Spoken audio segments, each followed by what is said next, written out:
Boker Tov, writing on Chol HaMoed, part 3. So we have explained the distinction between writing professionally, calligraphy, or extremely carefully in block, which is a sur on Chol HaMoed, even for the purposes of the Moed. And we explained the halachot with regards to writing regularly on Chol HaMoed. Now, what about writing on a computer, texting, emailing, all of that? Is that permissible to do on Chol HaMoed?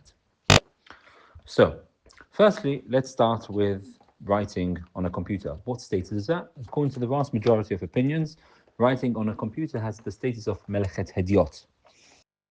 It's not considered a highly professional activity. Although the writing then comes out nicely, but it's nothing special. It's not uman. It's a regular way of writing. That's the view of most, and thus it will be permissible to write on the computer, to type anything which is necessary for the moed, and anything for the moed, because that's melechet hediot, which, as we've established, melechet hediot for the moed is permissible. If one wants to play, let's say, play on the computer, scribble words, or that kind of stuff, like Scrabble words, or just, draw letters on the computer, that is mutar completely, because Bet Yosef already writes that Ktav she'eno mitkayem, writing which is not permanent, is permissible to write. This is why one can write on sand on Chol HaMoed.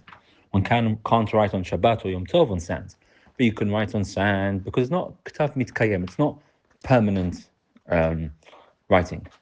This is why you can write on a cake, happy birthday on Chol HaMoed, although it's writing, but it's not permanent in any sense. So too, if you're writing on a computer, drawing letters, and you're not going to be saving it, and you're just just doing that, and that's permissible. So that's with regards to writing on a computer, but it has to be letzorech hamoed, and the same applies to text messaging. Somebody texts you, "How are you?" is asking you a question. You can respond, "Everything's great. What are you doing today? Should we meet later?" or something. That's all for the purposes of the moed. So therefore, that's permissible, because the texting is considered melechet hediot, and therefore you can respond to each other, and that's permissible. Same with emailing. If someone emails you a question, something, or "Can you get me this? Something on the moed?" That's all permissible. Now, emailing for work purposes, we're going to talk all about working on Chol HaMoed. That's a whole different discussion. But in short, you're not allowed to write emails or send text messages, something which is not relevant for the moed, unless it's a davar ha'aved, unless there is going to be a loss by not doing so. And that we have to clarify and establish the principles around that. But here I'm talking about just things which are not, there's going to be a loss.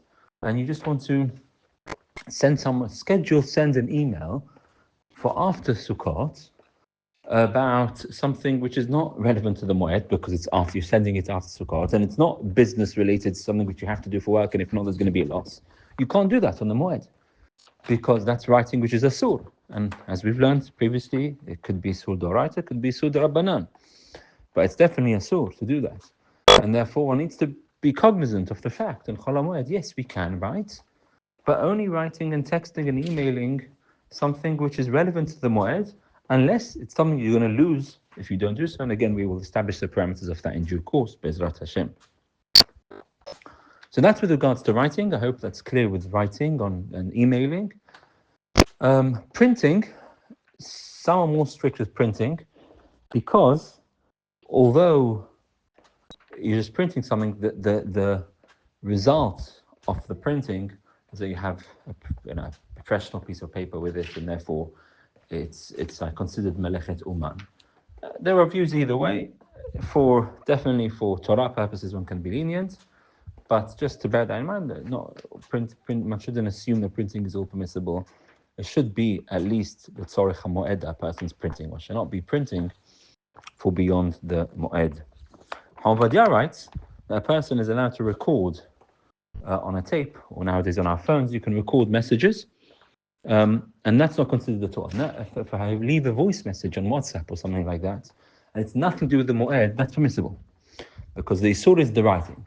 But leaving a voice message, although you can transcribe nowadays on WhatsApp, so it can come out, but leaving a voice message, recording, Havadah rules, and that is not considered writing. That's not Nothing is there, nothing, although it comes out in text, but nothing is there, and therefore it's permissible to do.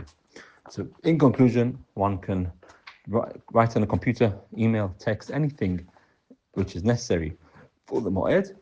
If it's not necessary for Moed, but it's relevant for work, we'll talk about that. But if it's not relevant for work, it's not something you're going to lose out by not doing, and it's just sending text messages or emails for after it's asur.